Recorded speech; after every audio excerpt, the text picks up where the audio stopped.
আল্লাহু আল্লাহু কি যে মধুর নাম, ধরার তামা মনি মুক্তার পান্না হীরায় সোনা দানা, হয় না তাহার দাম।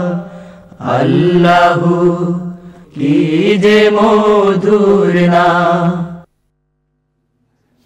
আসসালামু আলাইকুম ওয়া রাহমাতুল্লাহি ওয়া বারাকাতুহু। বিসমিল্লাহির রহমানির রহিম।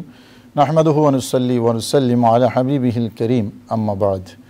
সুধী দর্শক, বরাবরের মতো আমন্ত্রণ জানাচ্ছি আপনাদের প্রিয় গ্রামীণ ফোন নিবেদিত রমজানুল মুবারক powered by Fresh instant full cream milk powder অনুষ্ঠানে। আশা করি সকলে ভালো আছেন। প্রতিটি রমজানে, প্রতিটি রোজায় দিনে আমরা এই অনুষ্ঠানে হাজির হই আপনাদের সামনে, এবং এই অনুষ্ঠানে আপনারা প্রশ্ন করে থাকেন আপনাদের অজানা বিষয়গুলো জানার জন্য। আমরা এখান থেকে উত্তর দিয়ে থাকি, আজও তার ব্যতিক্রম নয়। আজকে আমাদের অতিথি হিসাবে আছেন আপনাদের অত্যন্ত পরিচিত মুখ, প্রবীণ আলিমুদ্দিন, ঢাকা মদিনাতুল উলুম কামিল মাদ্রাসার সাবেক অধ্যক্ষ আল্লামা আব্দুর রাজ্জাক আছেন আমাদের সাথে। আসসালামু আলাইকুম ওয়া রাহমাতুল্লাহি ওয়া বারাকাতুহু। ওয়া আলাইকুম আসসালাম ওয়া রাহমাতুল্লাহি ওয়া বারাকাতুহু। সুধী দর্শক, পবিত্র মাহে রমাদান আল্লাহর দরবারে ক্ষমা প্রার্থনার, আল্লাহর দরবার ইস্তিগফার, দোয়া করার একটা শ্রেষ্ঠতম সময়। এখানে বান্দা আল্লাহর কাছে যত বেশি দোয়া করবেন, এমনিতে আল্লাহ বলেছেন উদউনি আস্তাজিব লাকুম, আমাকে ডাকো আমি ডাকে সাড়া দেব। কিন্তু রমজান মাসে আল্লাহ পাক রব্বুল আলামিন যেমনটি নবীজি বলেছেন ফুতিহাত আবওয়াবুর রাহমা আবওয়াবুস সামা, আল্লাহ আসমানের দরজাগুলো খুলে রাখেন, অর্থাৎ দোয়া করলে আল্লাহ কবুল করে নেন। বেশি বেশি করে দোয়া করা, দোয়া এবং মুনাজাত সম্পর্কে আমরা আলোচনা শুরু করব। আর স্ক্রিনে ভেসে ওঠা নাম্বারগুলোতে আপনারা প্রশ্ন করবেন এবং আপনাদের কাঙ্ক্ষিত প্রশ্নের জবাব নিয়ে নেবেন ইনশাআল্লাহ। আমরা পুরো অনুষ্ঠান জুড়ে আপনাদের সাথে থাকবো। আল্লামা আব্দুর রাজ্জাক, আমরা দোয়া এবং মুনাজাত নিয়ে আলোচনা শুরু করতে চাই। কোরআন এবং হাদিসে দোয়া এবং মুনাজাত সম্পর্কে কি আছে এবং কিভাবে দোয়া করলে আল্লাহ পাক রব্বুল আলামিন দোয়া কবুল করেন? আলহামদুলিল্লাহ, ওয়াসসালাতু ওয়াসসালামু আলা রাসূলিল্লাহ। দোয়ার জন্য আল্লাহর রাসূলের থেকে যে আদবগুলা বিনয়ে প্রকাশ হয়, এইভাবে এই যে স্কন্ধ বরাবর হাত উত্তোলন করা, দুই হাত এইভাবে যুক্ত করা, জাইলাল বাত্তাহমা নাওয়াসমা, আর দুখারি হাতের তালুটা যাতে আল্লাহর আরশের দিকে ওঠে, যাতে করে আল্লাহর রহমত তিনি দিচ্ছেন আর আমি গ্রহণ করে নিচ্ছি, এমন একটা বডি ল্যাঙ্গুয়েজ যাতে বোঝা যায়, এই তো একটা আছে। কোরআনুল কারীমের এই রোজা রমজানের আলোচনায় সূরা আল বাকারার মধ্যে ওই আয়াত, বিখ্যাত ওই আয়াত কানা যে ওয়াইজা সাআলাকা ইবাদি আন্নি, সাহাবী জিজ্ঞাসা করেছিলেন আল্লাহ, আল্লাহর রাসূল, আল্লাহ রাব্বুল আলামিনকে আমাদের থেকে বহু দূরে, আমরা কি আল্লাহ থেকে বহু দূরে যদি হয় ফানুনাদি হে, তাহলে তো উচ্চ শব্দে আমাদেরকে আল্লাহর কাছে আমাদের বক্তব্যগুলো তুলে ধরতে হবে। আও কারিবুন ইলাইনা ফানুনাজি হে, নাকি তিনি আমাদের খুবই কাছাকাছি রয়েছেন যে নুনাজি হে, আমরা খুব ফিসফিস আওয়াজে বললেও আল্লাহ রাব্বুল আলামিন শুনে যান। তখন তো ওই আয়াত নাজিল হলো ইজা সাআলাকা ইবাদি আন্নি ফাইন্নী কারিব, আপনার কাছে জানতে চায় আমার বান্দারা আমার সম্পর্কে, আমি দূরে না কাছে, ফাইন্নী কারিব বলে দিন যে আমি তাদের অতীব নিকটবর্তী। এমনকি মাথার সঙ্গে দেহের সঙ্গে সংযোগ রক্ষাকারী যে শাহরগ, যেটারে বলা হয় প্রধান শিরা, শাহ মানে সম্রাট, শিরার রাজ্যে সে সম্রাট, এইটা কেটে দিলেই কিন্তু মানুষ জীবিত থাকে না। ওই শিরাটা বান্দার যতটুকু না নিকটবর্তী, তার চাইতে অধিক আমি নিকটবর্তী আমার বান্দার কাছে। বিল ইলমি ওয়াল কুদরাত এবং ইলমের মাধ্যমে আমি আমার বান্দার সব কিছু অবগত, মনের চিন্তা চেতনা। অতএব তারা যদি স্বস্তি বোধ করে একটু উচ্চ আওয়াজেও বলতে পারে, ইসলামের প্রশস্ততা আছে। আর যদি পছন্দ করে তাহলে বিড়বিড় করেও যদি বলে, আর যদি কান্দাটা একটু ভালো করে দিতে পারে তাহলে সেটাও গ্রহণযোগ্য। দোয়া ও মোনাজাত এইটা সম্পর্কে নবী পাক সাল্লাল্লাহু আলাইহি ওয়াসাল্লাম বলেছেন, আর দোয়া ও মুখুল ইবাদা, এই ইবাদতের মধ্যে এই সারমর্ম মগজ হলো আসল যে কামাই, দোয়াটা। জি, আসসালামু আলাইকুম ওয়া রাহমাতুল্লাহি ওয়া বারাকাতুহু। দর্শক নাম বলে প্রশ্ন করুন। আসসালামু আলাইকুম। আসসালামু আলাইকুম। ওয়া আলাইকুম আসসালাম। আসসালামু আলাইকুম। জি, টেলিভিশন ভলিউম কমিয়ে প্রশ্ন করুন, টেলিভিশন ভলিউম কমিয়ে দিন।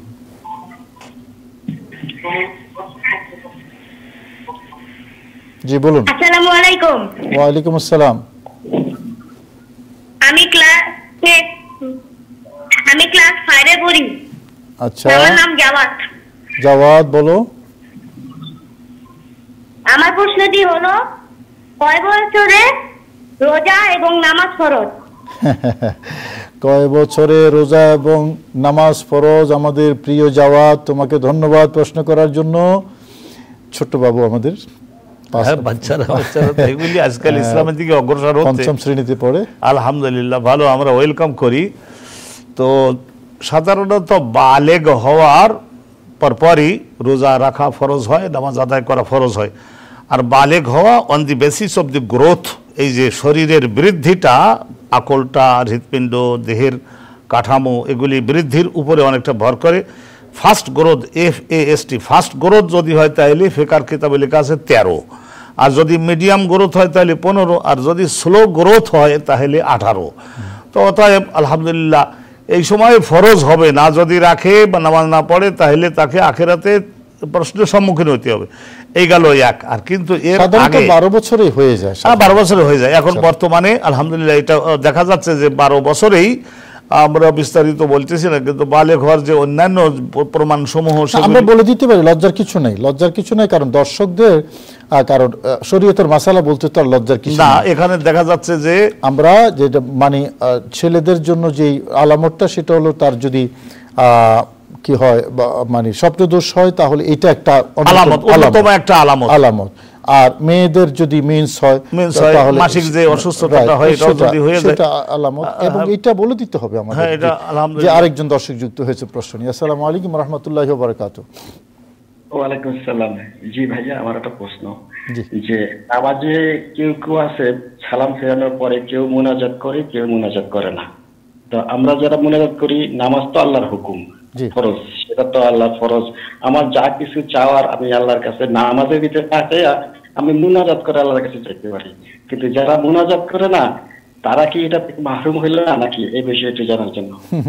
যে নামাজের পরে মুনাজাত, আব্দুর রাজ্জাক সাহেব। এটা নামাজের পরে মোনাজাতটা, এটা মস্ত বড় আদবের বিষয়, মস্ত বড় আদবের বিষয়। আল্লাহর রাসূল তো হাইয়াতে কাজাইয়া, বিভিন্ন পরিস্থিতিতে যখন রাসূলুল্লাহর হাতে প্রচুর পরিমাণের সময় থাকতো হাইয়াতে কাজাইয়া, সে সময় রাসূলুল্লাহ এইভাবে হাত তুলে মোনাজাত করেছেন। সাহাবাগণের থেকে বর্ণিত আছে যে নবী পাক সাল্লাল্লাহু আলাইহি ওয়াসাল্লাম চাদর, যেটা চাদর পরিধান করেছিলেন হাত উঁচু করবার কারণে, হাত্তা ইউরা বেয়াদু এবতাইহে, এই স্থানের শুভ্র অংশ সাহাবাগণ দেখেছেন। এতটুকু হাত উঁচু করে নবী পাক সাল্লাল্লাহু আলাইহি ওয়াসাল্লাম কোরআনে কারীমে তো আছে ফাইজা ফারাগতা ফানসাব, এটা ফাইজা ফারাগতা, আপনি যখন হে নবী নামাজ সুসম্পন্ন করলেন, এত বেশি পরিমাণে আমার নিকটে বিভিন্ন বিষয়ে রহমতের জন্য প্রার্থনা করেন যে আপনি ক্লান্ত হয়ে যান। ফানসাব ফিদুয়ায়ে, এটা দোয়া করতে, ফরজ নামাজের পরে দোয়ার নির্দেশনা কোরআনে কারীমে আছে। জি, ওয়াইলা রাব্বিকা ফারহাব, একেবারে ক্লিয়ার। এখন যারা করে না, এটা তাদের ব্যাপার। কোরআনে কারীমে ফরজ নামাজের পরে দোয়া করার নির্দেশনা আছে, এটা চূড়ান্ত কথা। আসসালামু আলাইকুম ওয়া রাহমাতুল্লাহি ওয়া বারাকাতুহু। আসসালামু আলাইকুম। আসসালামু আলাইকুম। ওয়া আলাইকুম আসসালাম। হ্যালো, জি শুনতে পাচ্ছি, বলুন। আমি জানতে চাইছিলাম হুজুর, এই যে ইফতারের সময়টার ব্যাপারে। জি। এই যে আল্লাহ বলতে 187 নম্বর আয়াতে যে সুম্মা আতিমুস সিয়াম ইলাল লাইল, মানে রাতের কালো রাখা পর্যন্ত ইফতার করার জন্য আর কি। আমরা যে সন্ধ্যার সময় করি, এই বিষয়টা একটু জানার জন্য। জি, এই প্রশ্নটা গতকালকে এসেছিল, আমরা জবাব দিয়েছি, আপনি হয়তো শুনেন নাই।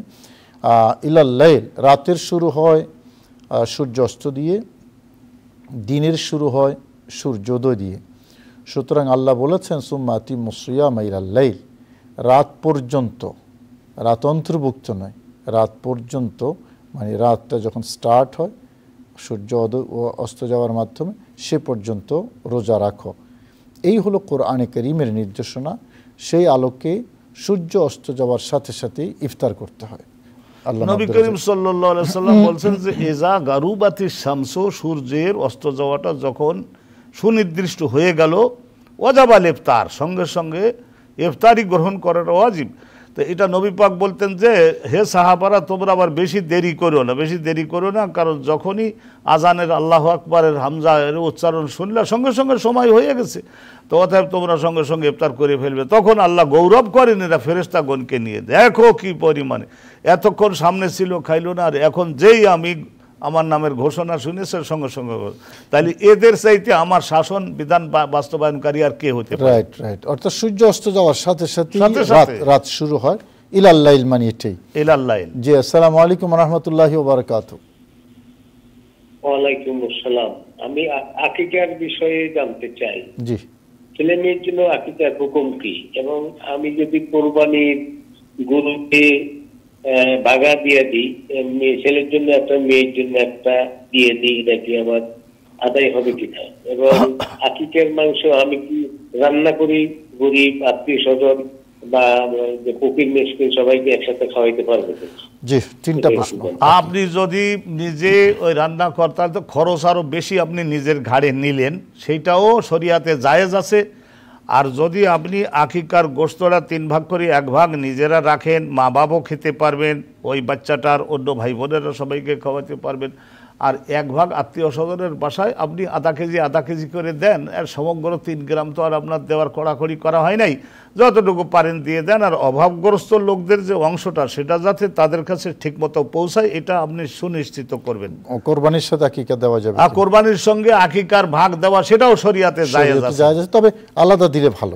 আলাদা দিলে সেটাও কিতাবে লিখেছে যে বলে ইস্তেকলাল, এটা ছেলে হলে 2টা আর মেয়ে কন্যা সন্তানের জন্য একটা। ওই ছেলে যেহেতু বিদেশে ইনকামের জন্য প্রচুর যায় জানের হেফাজতের বাবদে, আল্লাহ রাব্বুল আলামিন ওতে একটু বরকত দান করে থাকেন। আকিকা সুন্নাত, ফরজ না ওয়াজিব কোনটা? এখন বর্তমানে তো আকিকা এই আপনার কোরবানির আইন নাজিল হওয়ার পর থেকে এটা আল্লাহ নবীর সুন্নাত হিসেবে রয়ে গেছে।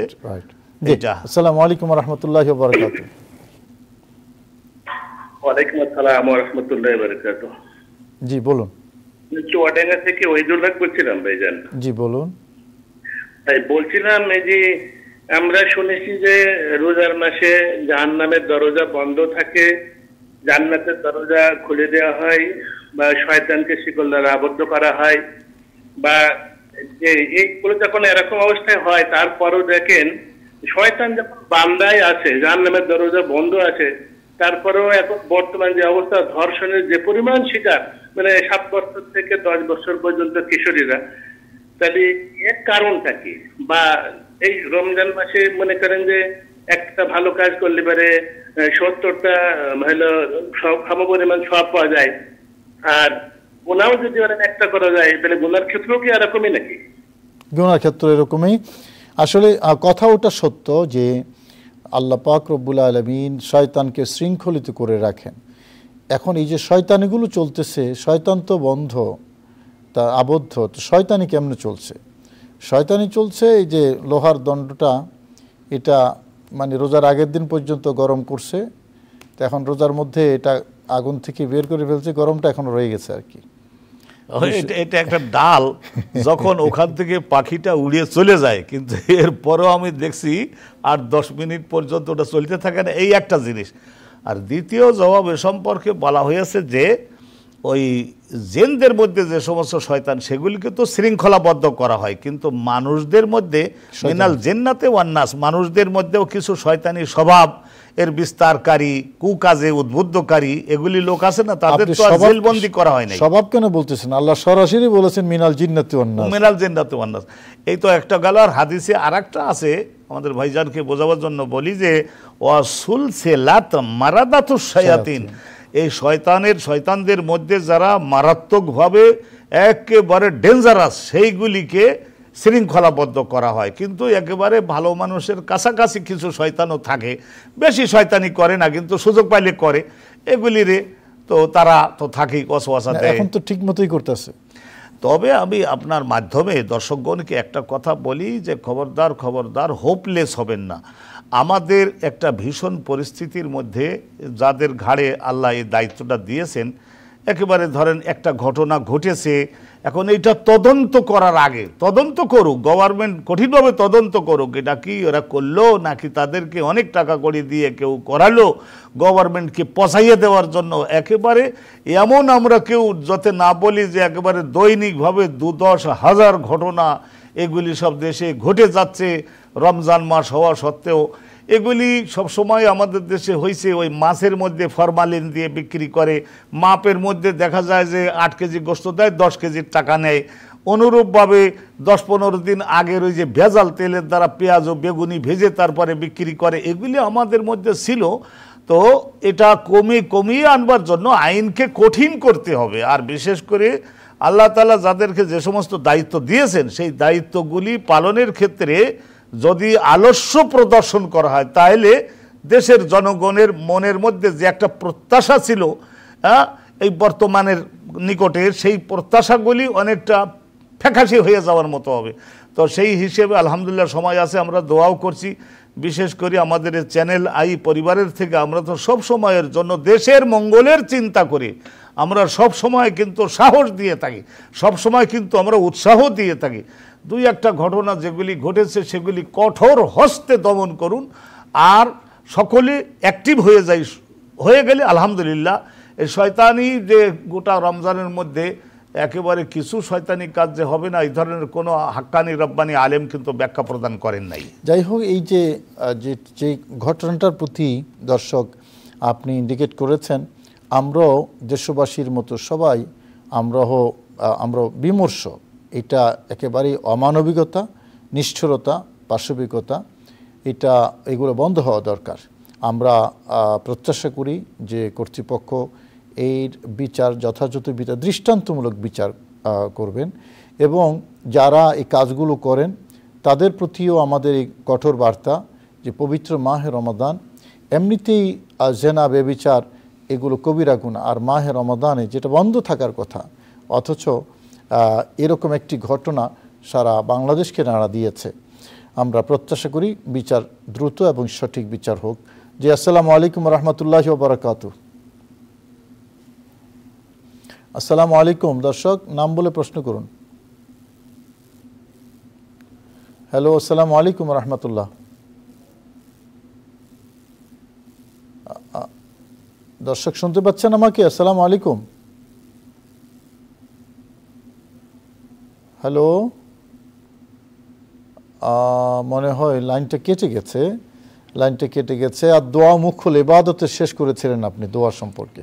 দোয়া করতে হবে আলহামদুলিল্লাহ, এ দোয়া করা ছাড়া আমাদের সামনে কোনো উপায় নাই। এবং দোয়া সিলাহুল মুমিন, দোয়াও সিলাহুল মুমিন, ইমানদার গুণ তারা যে শত্রুর মোকাবেলায় লড়াই যে করে এবং বিজয়ী যে হয়, তার অন্যান্য হাতিয়ার তো থাকতেই হবে। যে জমানায় যে হাতিয়ার প্রচলিত, সেই সমস্ত অস্ত্র তৈরি করা, কিনে আনা, সেইগুলির দ্বারা লড়াই করতে হবে। কিন্তু দম্ভ যাতে আমাদের ধরে না বসে, আল্লাহ রাব্বুল আলামিনের নিকটে আল্লাহর সাহায্য এবং রহমত প্রার্থনা করে তারপরে আমাদেরকে এই সংগ্রামে জেতবার জন্য চেষ্টা করতে হবে। নবী করিম সাল্লাল্লাহু আলাইহি সাল্লাম বলছেন যে একজন মুসলমান মোমেন যখন গৃহ থেকে বের হয়, রুজি রোজগারের জন্য, কাজে কর্মের জন্য যখন বের হয়, তখন যদি এই কথা বলে নেয় যে বিসমিল্লাহে ওয়া তাওয়াক্কালতু আলাল্লাহি ওয়ালা হাওলা ওয়ালা কুওয়াতা ইল্লা বিল্লাহ, ছোট্ট একটা দোয়া, এই দোয়াটা যদি পড়ে বের হয় কোনো ব্যক্তি, তাহলে ইউকালু মিনাল্লাহ, আল্লাহর পক্ষ থেকে ফেরেশতাগণ সেখানে আশেপাশে যারা থাকেন তারা সুসংবাদ দিয়ে তাকে বলে থাকেন যে ওকেই তামিন আল্লাহ, আস্থা রাখো আল্লাহর পক্ষ থেকে আজকের দিনে তোমার বাড়িতে ফিরে আসা পর্যন্ত আল্লাহ পাক রব্বুল আলামিনের রহমতে তোমার জন্য প্রতিরক্ষার সুব্যবস্থা করা হয়েছে। রাইট, আসলেই রাসূল করিম সাল্লাল্লাহু আলাইহি ওয়াসাল্লামের জীবনে দোয়ার যে অধ্যায় আমরা দেখতে পাই, একটা বিশাল। জি, আসসালামু আলাইকুম ওয়া রাহমাতুল্লাহি ওয়া বারাকাতুহু। দর্শক নাম বলে প্রশ্ন করুন। জি, ওয়ালাইকুম আসসালাম। আচ্ছা, আমরা জানি ফরজ 4 রাকাত নামাজে 2 রাকাত, প্রথম 2 রাকাতে সূরা মিলাইতে হয় সূরা ফাতিহার সাথে, দ্বিতীয় 2 রাকাতে সূরা মিলাইতে হয় না। এক্ষেত্রে আমি যখন জামাতে যাই তখন আমি দেখা যায় শেষ রাকাত পেলাম ইমাম সাহেবের সাথে, আর আগের 3 রাকাত পেলাম না। পরবর্তীতে আমি এই নামাজগুলা কিভাবে আদায় করব ধারাবাহিকতা ঠিক রেখে? 1, 2 হলো আসর এবং ফজরের নামাজের পরে, ফরজের পরে অন্য কোনো নামাজ পড়া সম্ভবত যায় না, যতটুকু জানি। এটা কারণটা কি, এটা জানতে চাই। ধন্যবাদ। মাসবুকের ক্ষেত্রে আসর নামাজের পরে এবং ফজরের নামাজের পর, ফরজ নামাজের পর। জি, বুঝতে পেরেছি, এই দুটো বিষয়, প্রশ্ন দুটোই বুঝে গেছি। মাসবুক আপনি অর্থাৎ 4 রাকাতের মধ্যে শেষ রাকাত পেলে তো প্রথম পরের যে 3 রাকাত কিভাবে পড়বেন? সূরা কোথায় মিলাবেন, প্রথম 2 রাকাতে মিলাবেন, প্রথম 2 রাকাতে সূরা মিলাবেন, অর্থাৎ জি আল্লামা আব্দুর রাজ্জাক জি। আচ্ছা ওই কথা ওইটা আপনি যেটা উত্তর দিয়েছিলেন ওইটাই দিয়ে স্যার। এইটা আপনি 1 রাকাত পাইছেন, তাইলে আপনি প্রথমত যখন দাঁড়ালেন উনি সালাম ফেরালেন, ফেরাবার পরে আপনি দাঁড়িয়ে যাবেন একেবারে প্রথম থেকে ওই আগের যে 2 রাকাত বাদ গেছে ওখানে প্রত্যেক রাকাতে আপনি জম্মে সূরা সহ করতে পারেন। তাছাড়া কোনো ইমামের মত এটাও আছে যে যদি সূরায়ে ফাতিহা মুক্তাদি যেহেতু, তো সূরায়ে ফাতিহা যদি শুধু পড়ে বাকি 3 রাকাতও শেষ করেন তাহলেও নামাজ শুদ্ধ হবে। আমরা সূরা সহই বলি, অর্থাৎ ফরম্যাটটা এরকম হবে যে আপনি 1 রাকাত পেয়েছেন, সালাম ফিরানোর পর আপনি দাঁড়িয়ে যাবেন, দাঁড়িয়ে 1 রাকাত আদায় করবেন ফাতিহা সূরা সহ, এরপরে বসবেন, বসে আবার দাঁড়াবেন, দাঁড়িয়ে 2 রাকাত যে আদায় করবেন পরের 2 রাকাত, ওই পরের 2 রাকাতের প্রথম রাকাতে আপনি সূরা সহ ফাতিহা পড়বেন এবং দ্বিতীয় রাকাতে শুধু সূরা ফাতিহা পড়বেন। এই ফরম্যাটে আদায় করবেন। যে আরেকজন দর্শক যুক্ত হয়েছেন প্রশ্ন নিয়ে। আসসালামু আলাইকুম ওয়া রাহমাতুল্লাহি ওয়া বারাকাতুহু। ওয়ালাইকুম আসসালাম হুজুর, খুলনা থেকে বলছি হুজুর। জি জি বলুন হুজুর, ধরেন একটু আগে এক ভাই তো প্রশ্ন করলো, আমিও একটা প্রশ্ন করার জন্য আগে থেকে প্রস্তুত ছিলাম। জি বলুন। তাহলে দুইটাই করলাম। সেটা প্রথম প্রশ্নটা হচ্ছে হুজুর, ধরেন এশার নামাজে মানে প্রথম রাকাত নামাজ চলাকালীন ধরেন কিরাত চলছে, কিরাত চলাকালীন রুকুতে যাওয়ার অবস্থা, কিন্তু হুজুর আমার ওই সময় নিয়ত আর সানা পড়ে নামাজ ধরার মতো অবস্থা নাই হুজুর, রুকুতে যখন যাচ্ছে হুজুর। হুজুর জামাতে যখন শরীক হব হুজুর, তখন কি নিয়ত আর ছানা পড়া ছাড়া আল্লাহু আকবার বলে কি রুকুতে যাওয়া যাবে কি হুজুর? আর আরেকটা প্রশ্ন হুজুর, সেটা হচ্ছে এক ভাই একটু আগে প্রশ্ন করলো, সেটা হচ্ছে এই ধরেন জোহর নামাজ আর আসরের নামাজে তো কিরাত এত জোরে পড়ে না হুজুর, তাই আমি হুজুর এত বছর যেটা করতাম হুজুর, তৃতীয় রাকাতে ধরেন যদি দাঁড়াইতাম তাহলে সূরা ফাতিহা সহ অন্য সূরা পড়ে নিতাম। আর মাগরিব এশা আর ফজরে যেহেতু সূরা জোরে পড়ে, তাই জন্য হুজুর তখন হুজুরদের সাথেই তাল মিলাতাম। ধরেন এশার নামাজে তৃতীয় রাকাতে দাঁড়ালাম, তখন হুজুর প্রথম নামাজ শেষে সালাম ফেরানোর পরে আমি প্রথম 2 রাকাত আমি নিজে পড়ে নিতাম অন্য সূরা সহ হুজুর, এটা কতটুকু সঠিক? জি, আপনি প্রথমত নিয়তের কথা যেটা বলেছেন, নিয়ত ফর্মাল নিয়ত না করলেও চলবে, সময় থাকলে করলেন ভালো, কিন্তু আপনি ইমাম সাহেব রুকুতে চলে গেছে তখন মনে মনে নিয়ত যেটা আছে ওটাই যথেষ্ট। আল্লাহু আকবার, মনে করেন জোহরের নামাজ আপনি ঢুকেছেন, ইমাম সাহেব জোহর পড়াচ্ছেন, তো জোহরের নিয়ত তো আপনার মনে মনে, সেই ক্ষেত্রে আপনি যদি ফর্মাল নিয়তটা পড়তে যান আপনার দেরি হবে, আপনি ওই রাকাত ছুটে যাবে। সেক্ষেত্রে আপনি ওই নিয়তটা অন্তরে ধারণ করে আল্লাহু আকবার বলে আপনি রুকুতে চলে যাবেন। সেক্ষেত্রে সানা না পড়লেও চলবে, কারণ সানা পড়তে গেলে আবার ইমাম সাহেব উঠে যাবে, আপনি ওই রাকাত পাবেন না। এই হলো আপনার প্রথম প্রশ্নের জবাব। আর দ্বিতীয় প্রশ্ন যেটা করেছেন, না ইমাম সাহেব জোরে পড়ুক আর আস্তে পড়ুক, আপনি ইমামের পেছনে যখন ইক্তেদা করবেন আপনি সানা পড়েই নীরব থাকবেন, আর কোনো ডিউটি নেই আপনার, সূরা ফাতিহা পড়বেন না, সূরা মিলাবেন না।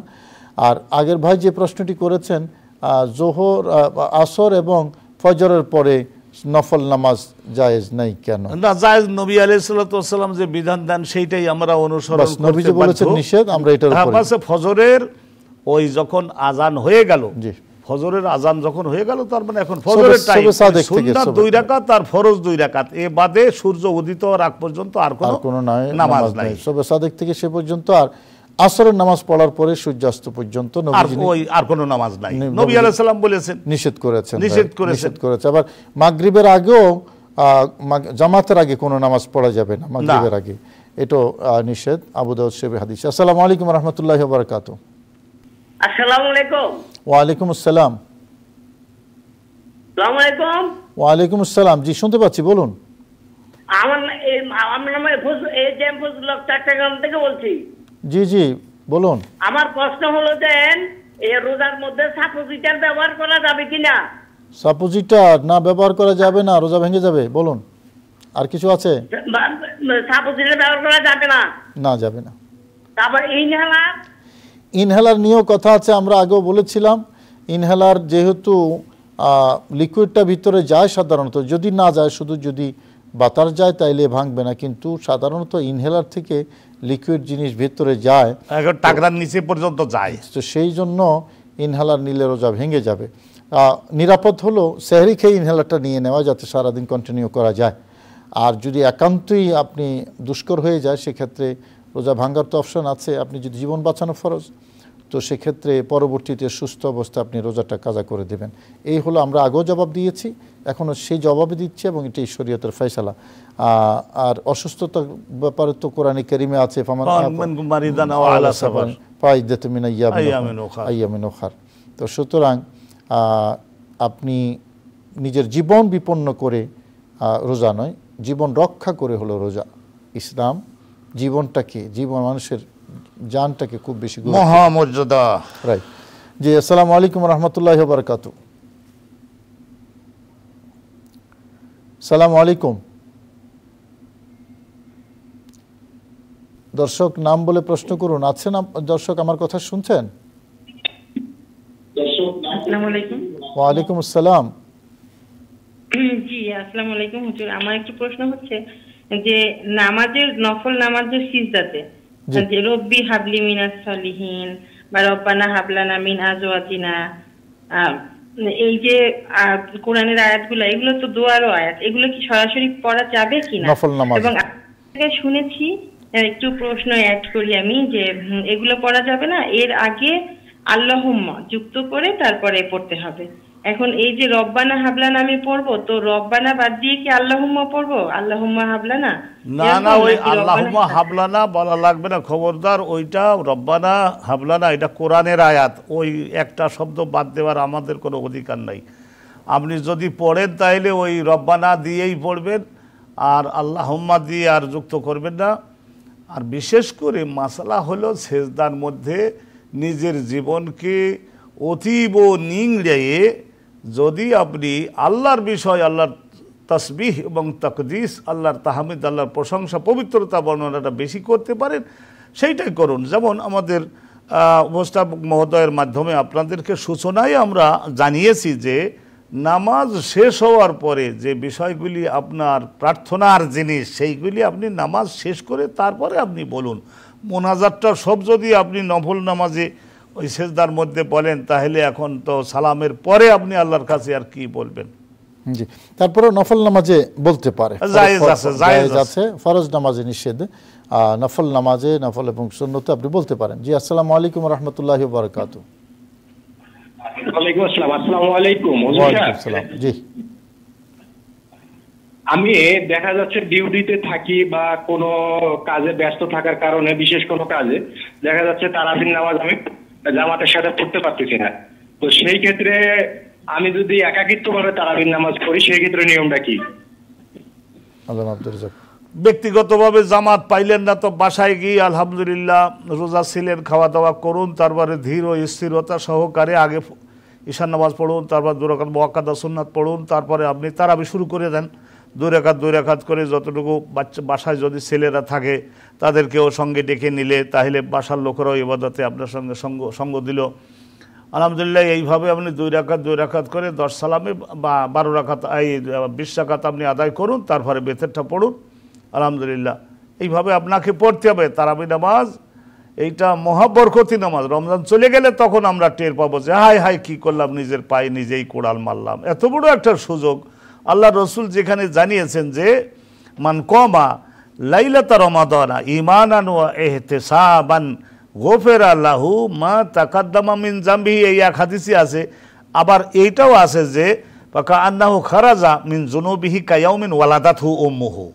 তো দেখুন, ভূমিষ্ঠ হওয়ার দিনে, মায়ের পেট থেকে ভূমিষ্ঠ হওয়ার দিনে যেরকম ভূমিষ্ঠ হয়েছিল, এই তারাবি নামাজের আদায় করবার বরকতে তার কলবের এবং ব্রেনের এত পরিবর্তন আল্লাহ দান করেন যে ওই নিষ্পাপ আল্লাহ রাব্বুল আলামিন তাকে করে দিয়ে থাকেন তারাবি নামাজের বরকত। তারাবি নামাজের বরকত, এটা খুবই বরকতপূর্ণ একটা নামাজ। নবীজি এত বরকত এখানে রেখেছেন রমজান মাসের উসিলায়। রমজান মাসের সাথে যা লেগেছে সবই বরকতময় হয়ে গেছে। সুতরাং আপনি অফিসে থাকেন, বাসায় এসে ভালো তো হতো যদি জামাত সহকারে পড়তেন। তো জামাত সহকারে যেহেতু সম্ভব হচ্ছে না, বা যদি কখনো মিস করেন তাহলে নিজে নিজে আদায় করে নেবেন। যেই সূরাগুলো আপনি ভালো করে পারেন সেই সূরা দিয়ে পড়বেন, অসুবিধা নেই। জি, আসসালামু আলাইকুম রহমতুল্লাহি ওয়া বারাকাতুহু। ওয়ালাইকুম আসসালাম ওয়া রাহমাতুল্লাহি ওয়া বারাকাতুহু। ইনশাআল্লাহ।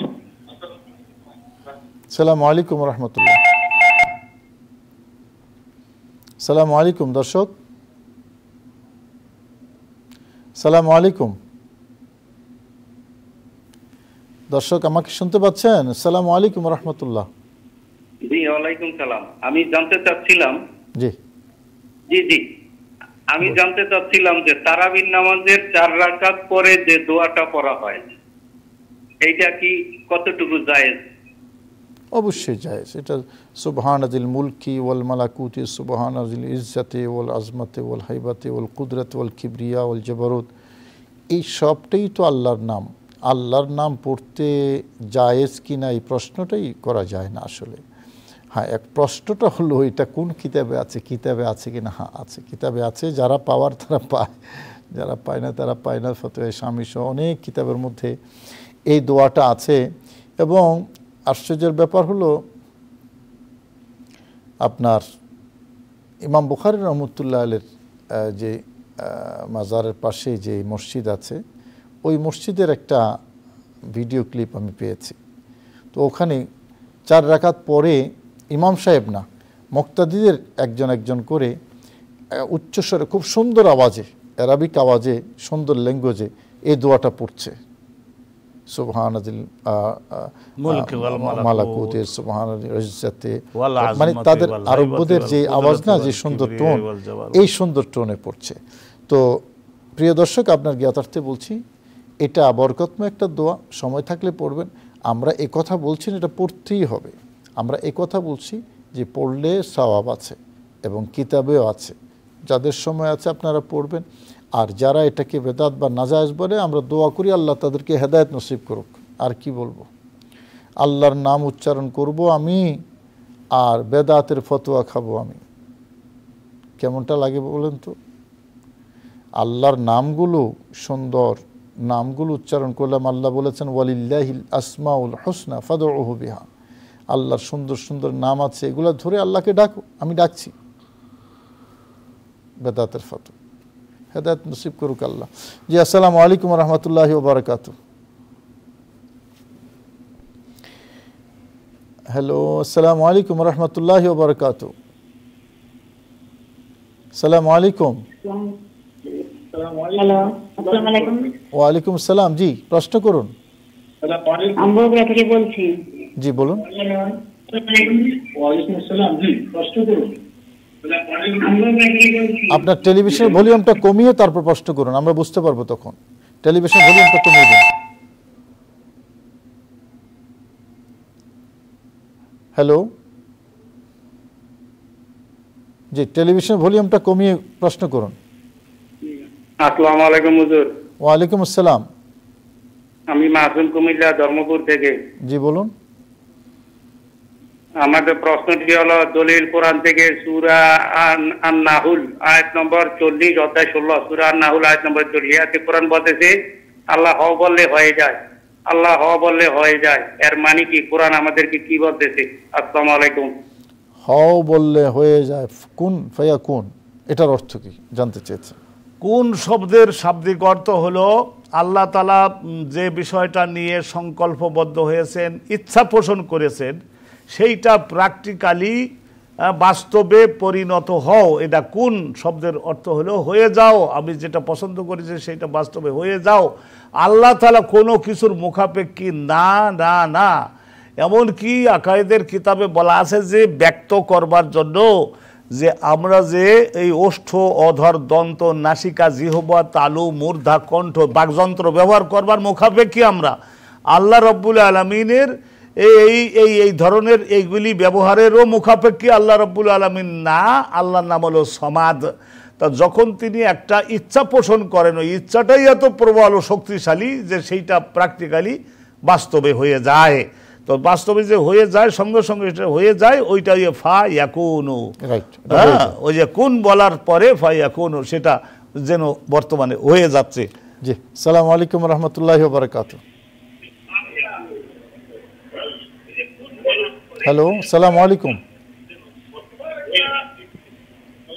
টেলিভিশনের ভলিউমটা কমিয়ে প্রশ্ন করুন। দর্শক, টেলিভিশন ভলিউমটা। আসসালামু আলাইকুম। ওয়া আলাইকুম আসসালাম। হুজুর ভালো আছেন? আলহামদুলিল্লাহ ভালো আছি। আপনারা ভালো আছেন তো? হুজুর জি বলুন। আমি কুয়াকাটা থেকে বলছি। জি বলুন। বলুন, আমরা শুনতে পাচ্ছি। হুজুর আমি কুয়াকাটা থেকে বলছি, আমার নাম আনোয়ার। জি আনোয়ার সাহেব বলুন। হ্যালো হুজুর, আমি কুয়াকাটা থেকে বলছি, আমার নাম আনোয়ার। বলুন, শুনতে পাচ্ছি। হুজুর আমি আমার বাড়ির ব্যাপার নিয়ে, বাড়িতে আমার স্ত্রীর সাথে বুঝলেন একটা সমস্যা বাঁধছে হুজুর। জি। সমস্যাটা হইলো আমি স্ত্রীর নামে জমি দিচ্ছি হুজুর। জি। সে আমার ঘর সংসার করে প্রায় 40 বছর। জি। 40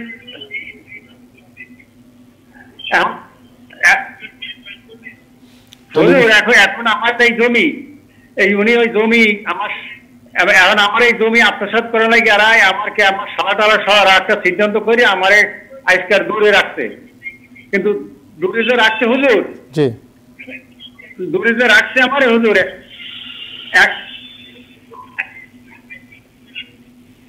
এখন স্যার হুজুর আমি ওই এখন আমি বাড়ির বাইরে আছি, কিন্তু আমার হুজুর আমার যে এই হুজুর যে এখন আমার যে বিস্ত্রি করছে কি একটা রোটানি করছে করে। জি। করে রোটানি করিয়া। আপনার প্রশ্নটা কি? প্রশ্নটা বলুন, প্রশ্নটা হিস্ট্রি না, প্রশ্ন বলুন। যে আপনার প্রশ্নটা কি জানতে চান আপনি? এখন হুজুর আমি ওই যে বর্তমান আমি বাড়ির বাইরে আছি, আমার স্ত্রী একটা রোটানি করছে করে, পরে রোটানি যে করছে হুজুর, কিন্তু পরে আমার এখন এই আমার আমি কোনো কাগজে কোনো সাপোর্ট টাপোর্ট দিই নাই, পোস্ট অফিসে কাগজ করে সাপোর্ট টাপোর্ট দিই নাই। কিন্তু এখন আমি আজকাল আমি স্ত্রী কি আমার সারা হইছে, তালাক হইছে কি হয় নাই হুজুর, এই মিটামের দিকে। আপনি কি তালাক দিয়েছেন স্ত্রীকে?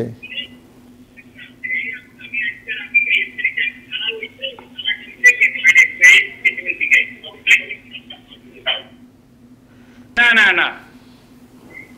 আচ্ছা যাই হোক, আপনি থাকুন। কাগজে দস্তখত করি নাই। আচ্ছা ঠিক আছে, আপনার স্ত্রী পাঠিয়েছে, আমরা বুঝতে পেরেছি। আপনি থাকুন আমাদের সাথে, আমরা প্রশ্নের জবাব দেব।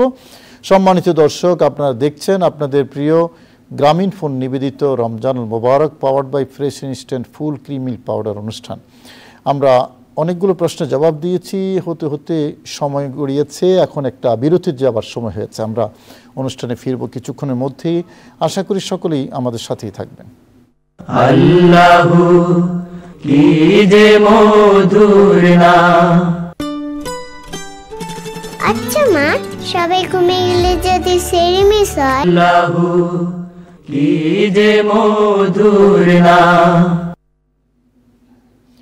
শুধু দর্শক, বিরতি শেষ, আবারও আমরা ফিরে এলাম আপনাদের প্রিয় গ্রামীণ ফোন নিবেদিত রমজানুল মোবারক powered by Fresh instant full cream milk powder অনুষ্ঠানে। আশা করি আপনারাও আমাদের সাথে আছেন, আর সাথে আছেন আল্লামা আব্দুর রাজ্জাক। বিরতিতে যাবার আগে একটা ফোন নিয়ে আমরা বিরতিতে গিয়েছিলাম, আর একটা ফোন এসে গেছে। আমরা টেলিফোনটা নিয়ে তারপরে আগের প্রশ্নটার জবাব দেওয়া শুরু করবো। আসসালামু আলাইকুম রহমতুল্লাহি ওয়া বারাকাতুহু। আসসালামু আলাইকুম রহমতুল্লাহ। আসসালামু আলাইকুম। ওয়ালাইকুম সালাম। জি হুজুর, আমার একটা প্রশ্ন ছিল। প্রশ্নটা হলো, মহিলাদের যদি অতিরিক্ত সাদা স্কার্ফ ভাঙে তাহলে কি রোজা রাখতে পারবে? জি, মহিলাদের যদি অতিরিক্ত সাদা স্কার্ফ যায় তাহলে কি রোজা রাখতে পারবে? জি, আপনি দেখতে থাকুন, আমরা জবাব দেব আপনার। সম্মানিত দর্শক, বিরতিতে যাবার আগে আমাদের এক ভাই প্রশ্ন করেছেন, ওনার স্ত্রী ওনাকে তালাকনামা পাঠিয়েছেন, উনি স্বাক্ষর করেননি, তো উনি এখন কি করবেন? 40 বছরের সংসার। দেখুন, আমরা একটু সংক্ষেপে বলি সহজ করে, যে আপনি যদি আপনার স্ত্রীকে তালাক দেওয়ার ক্ষমতা মৌখিক বা লিখিতভাবে কোনোভাবে যদি দিয়ে থাকেন, যেমনটি কাবিননামার মধ্যে লেখা থাকে 18 নম্বর ক্লজের সম্ভবত, আপনি নিঃশর্তভাবে আপনার স্ত্রীকে তালাক দেওয়ার ক্ষমতা রেখেছেন, দিয়েছেন কিনা, ওখানে যদি আপনি হ্যাঁ লেখেন, অথবা মৌখিকভাবে যদি আপনি কখনো তালাক দেওয়ার ক্ষমতা দিয়ে থাকেন, তাহলে স্ত্রী তালাক দিতে পারবে। এবং স্ত্রী তালাক দিলে আপনি স্বাক্ষর না করলে তালাক হয়ে যাবে। কতটুকু হবে? যতটুকু আপনি অনুমতি দেবেন। তালাক 3টা, এই 3টার যদি 3 তালাকের অনুমতি দেন তাহলে স্ত্রী 3 তালাক প্রয়োগ করতে পারবে। আপনি 2 তালাকের অনুমতি দিলে 2 তালাক প্রয়োগ করতে পারবে। 1 তালাকের অনুমতি দিলে 1 তালাক প্রয়োগ করতে পারবে। তো আপনি যেটা বলেছেন আপনি স্বাক্ষর করেন নাই, না, তালাকের অনুমতি দেওয়ার পরে, মানে ক্ষমতা দেওয়ার পরে আপনারা স্বাক্ষর করার প্রয়োজন নেই। এটাকে শরীয়তের পরিভাষায় তালাকে তফবিজ বলে। তালাকে তফবিজ মানে তালাক দেওয়ার ক্ষমতা অর্পণ করা। লিখিতভাবে দেওয়া যায়, মৌখিকভাবে দেওয়া যায়। আপনার কাছে প্রশ্ন হলো আপনি সেই ক্ষমতা স্ত্রীকে দিয়েছেন কিনা। যদি দিয়ে থাকেন তাহলে স্ত্রী যদি তালাক সেটা প্রয়োগ করে থাকে তালাক হয়ে যাবে, যতটুকু আপনি দেবেন ততটুকু। আর সাদা স্রাব যদি ভাঙ্গে তাহলে রোজা রাখতে পারবে কি না? হ্যাঁ, রোজা রাখতে পারবে, রোজা রাখতে হবে, রোজা রাখতে হবে। কারণ এটা সাধারণত ইয়ে না, মাসিক মিন্সের মাসিক যে অসুস্থতার কারণে 6 দিন 7 দিন বা 10 দিন বা সর্বোচ্চ 10 দিন মায়েরা অব্যাহতি পেয়ে থাকেন, পরবর্তীতে রেখে দিতে হয়, এইটা সেইটার অন্তর্ভুক্ত না। জি, যদি মানে মাসিকের মধ্যে যদি অন্তর্ভুক্ত হয় তাহলে রোজা রাখা যাবে না। সাধারণত সাদাস্রাব মাসিকের অন্তর্ভুক্ত হয় না, বিধায় আপনার রোজা রাখতেই হবে, রোজা ভাঙ্গা যাবে না। জি, আসসালামু আলাইকুম ওয়া রাহমাতুল্লাহি ওয়া বারাকাতুহু। ওয়ালাইকুম সালাম। জি বলুন। আসসালামু আলাইকুম। ওয়া আলাইকুম আসসালাম। বলুন আপনার আমার একটা প্রশ্ন। আমার 5 মাসের বাচ্চা পেটে ছিল, বুঝছেন, হঠাৎ করে কোনো আঘাতের কারণে হয়তো কোনো কারণে বাচ্চাটা মারা যাওয়ার উপক্রম হয়। কারণ তখন অনেক মানসিক করছি যে আল্লাহ আমার যদি বাচ্চাটা যদি রেখে দাও, সুস্থভাবে রেখে দাও, কিন্তু বাচ্চাটা মারা যায়, হঠাৎ করে মারা যায়। এমন অবস্থায় আমি মানসিক গুলোকে পূরণ করতে হবে, আর এই বাচ্চাটাকে হাসরের দিন পাবো কিনা, আর এই মতো অবস্থায় যে রোজা রাখতে পারছি না, এটাকে পরবর্তী থাকতে হবে কিনা? জি, পরবর্তী কাজা করতে হবে। আর আগের কথাটা কি বললেন জানেন? কয় মাস হয়েছিল ওনার কাছে আবার জিজ্ঞাসা করে যেতে পারে যে কয় মাসে বাচ্চাটা তো পেটে থাকা অবস্থায় মারা গেল। 5 মাস, আমার 5 মাস বাচ্চাটা পেটে থেকে 5 মাস। আলহামদুলিল্লাহ, এটা আলহামদুলিল্লাহ বলুন। আপনার 5 মাসে জীবনযুক্ত হয়েছিল, কিন্তু সে পূর্ণাঙ্গ গঠন পর্যন্ত হায়াত পায় নাই, পেটের মধ্যেই তার মনে করেন মৃত্যু হয়ে গেছে। তাহলে এই পরিস্থিতিতে তার নাম রাখাও লাগবে না এবং আকিকাত দেওয়াও লাগবে না। আল্লাহ পাক রহমত করলে কিয়ামতের দিনে তাকে একটা জীবন্ত আপনার পুত্র সন্তান বা কন্যা সন্তান হিসেবে আল্লাহ আপনার কাছে দিতে পারেন, এবং তাকে যে 5 মাস গর্ভে ধারণ আপনি করেছেন সেজন্য আপনার কিছু পুরস্কার রহমতও আল্লাহ দিতে পারেন। আল্লাহ রাব্বুল আলামিন রহিম রহমান রাউফুম বিল ইবাদ। ইনশাআল্লাহ। জি, আসসালামু আলাইকুম ওয়া রাহমাতুল্লাহি ওয়া বারাকাতুহু। আসসালামু আলাইকুম।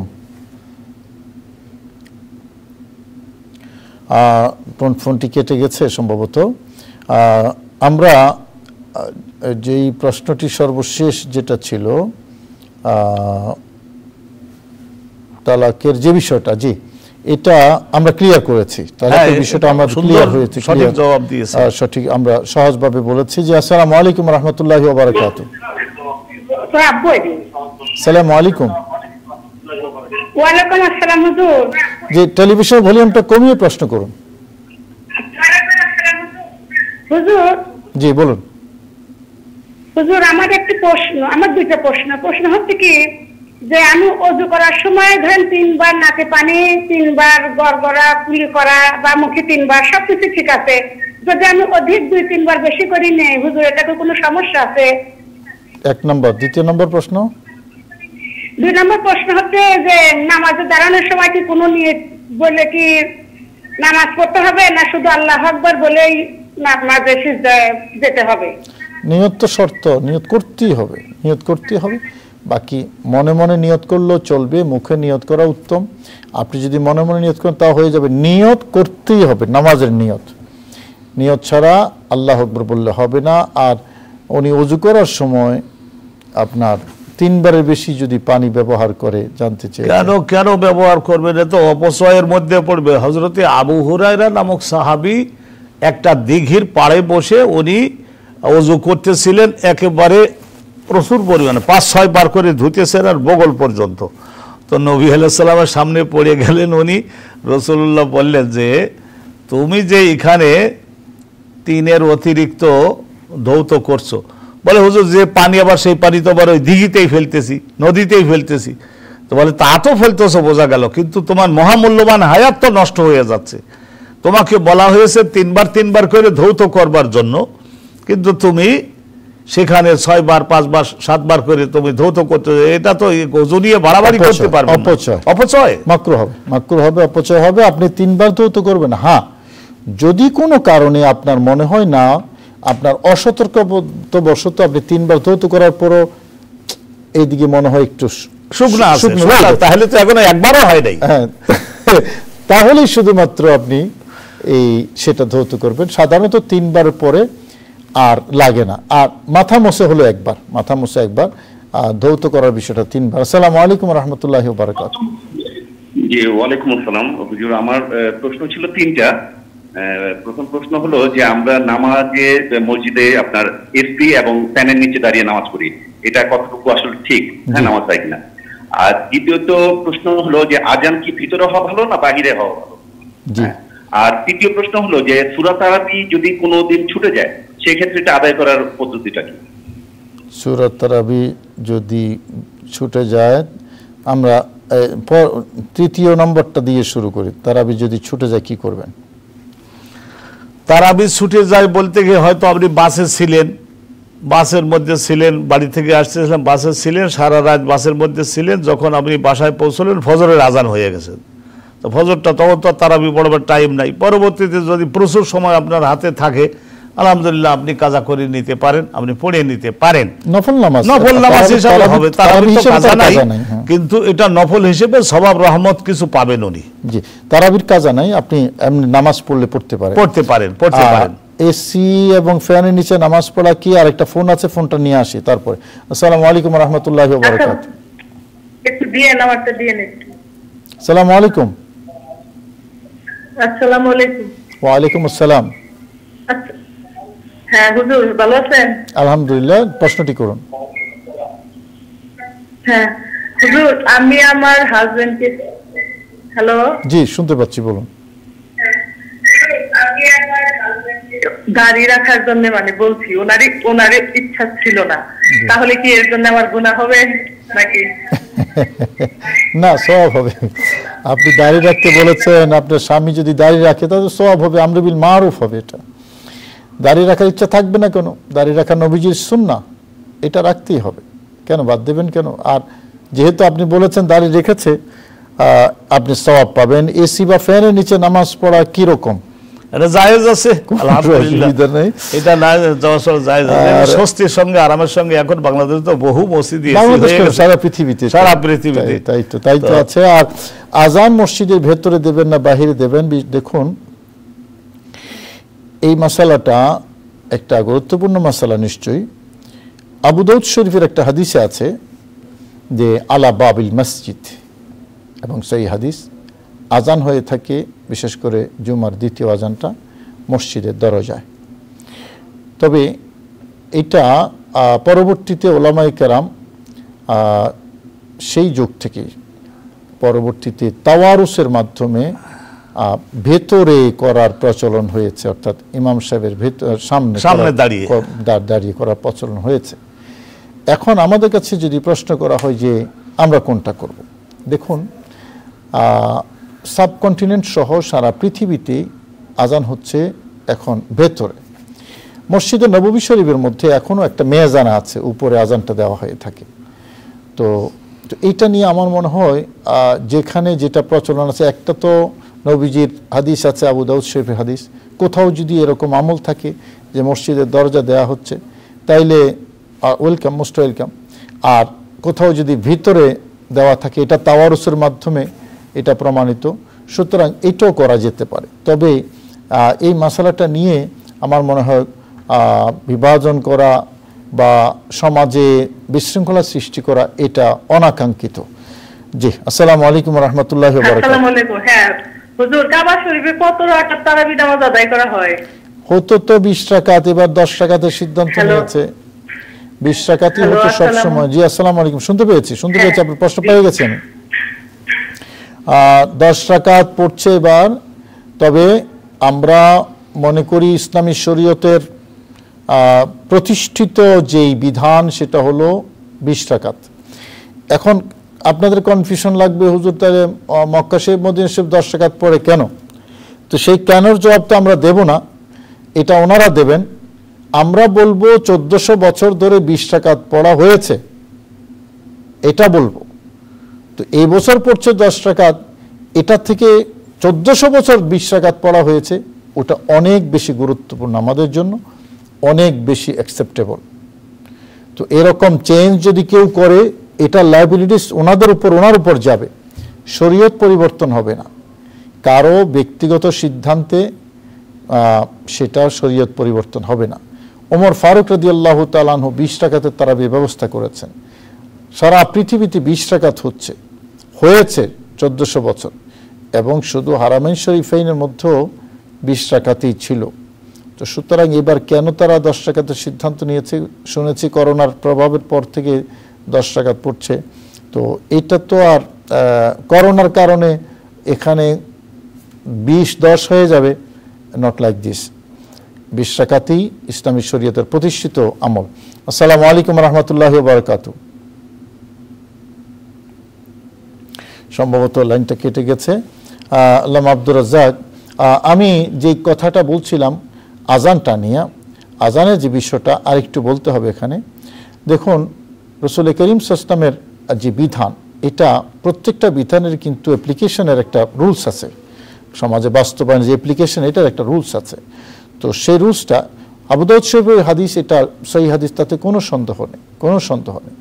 কিন্তু অসংখ্য হাদিসের অ্যানালাইসিস হয়েছে, মুজতাহিদিন কেরাম অ্যানালাইসিস করেছেন, সে হাদিসের পারিপার্শ্বিকতা এবং আরও আনুষঙ্গিক বিষয় বিবেচনা করে বিধানটার অ্যাপ্লিকেশন কীরকম হবে, মুজতাহিদিন কেরাম যারা, ইমাম যারা, ওনারা সে কথাগুলো সবিস্তারে বলেছেন, লিখেছেন। সেজন্য আমাদের বক্তব্য হলো, যেখানে মসজিদের বাহিরে বা দরজা আছে সেটা সেখানে বহাল থাকুক, যেখানে ভিতরে আমল হচ্ছে সেটা সেখানে বহাল থাকুক।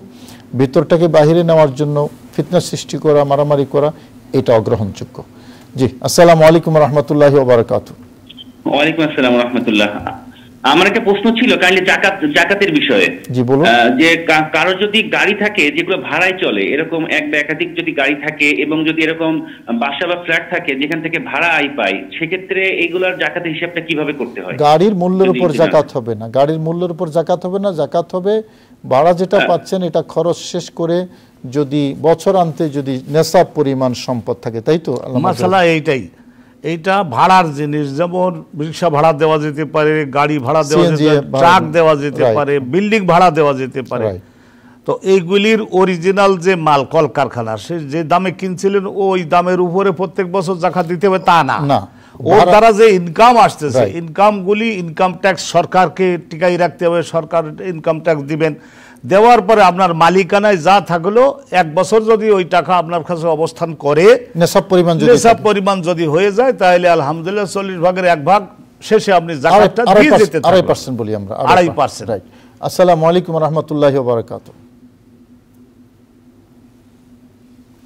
জি, আমরা তাহলে এটাই হলো মূল বিষয়, যে গাড়ি ভাড়া যেটা, এটার উপরে আপনার আদার্স খরচ গিয়ে যেটা থাকবে, ওটার উপরেই আপনি বছরান্তে যাকাত দেবেন। আসসালামু আলাইকুম রহমতুল্লাহি ওয়া বারাকাতুহু। আমি একটা প্রশ্ন করব। জি বলুন। জি, আমার প্রশ্নটা হচ্ছে যে কোরআন শরীফে তো ওই যে 2.5% জাকাতের কথা বলা নাই, হ্যাঁ? তো আর যে হাদিসে দেখা গেছে প্র্যাকটিস করতেন ওমর রাদিয়াল্লাহু আনহু, আবু বকর রাদিয়াল্লাহু আনহু, এটা যে আজীবন 2.5% হবে, এরকম কোন শব্দ কি ওনারা বলছেন যে আজীবন 2.5% থাকবে? 2.5% হওয়াতে তো মানুষজন দেয় না, সেটা যদি 1% বা 1.5% করা হইতো মানুষ আরো বেশি দিত। না, এটা নবীজি বলেছেন, নবীজির হাদিস শরীফ, নবী করিম সাল্লাল্লাহু আলাইহি ওয়াসাল্লামের আইন। এটাতে এখানে হযরত ওমরের কোনো দখল নাই, আবু বকর সিদ্দিকেরও কোনো দখল নাই। ওনারা সকলে রাসূলুল্লাহ সাল্লাল্লাহু আলাইহি ওয়াসাল্লামের একজন ছাত্রের বেশি কিছু না। নবী করিম সাল্লাল্লাহু আলাইহি ওয়াসাল্লাম পরিষ্কার করে আইন, শরীয়তের প্রবক্তা হলেন নবীজি, নবী আলাইহিস সালাতু। ওনারা নবীকে অনুসরণ করেছেন, নবী যা বলেছেন ওনারা সেটা বলেছেন, একেবারে তাই। নবী যা করেছেন ওনারা তাই করেছেন। রাসূলুল্লাহ বলছেন যে কেউ যদি এই 200 দিরহাম রূপার মালিক যদি থাকে একটা বছর সংসার নির্বাহ করবার পরে, জি, তো এখন ভরিতে হিসাব করলে 52.5 ভরি হয়। জি, আর এখানে বলতে পারি না 40 ভাগের 1 ভাগ 2.5% নবীজির হাদিস। শুধু দর্শক, একটা বিজ্ঞাপন বিরতির পর আপনাদের প্রিয় কাফেলা শেখ সিরাজের পরিকল্পনায় দেখার অনুরোধ জানাচ্ছি। আমরা এখানে দুজন বিদায় চাইছি। ভালো থাকুন। আসসালামু আলাইকুম ওয়া রাহমাতুল্লাহি ওয়া বারাকাতুহু।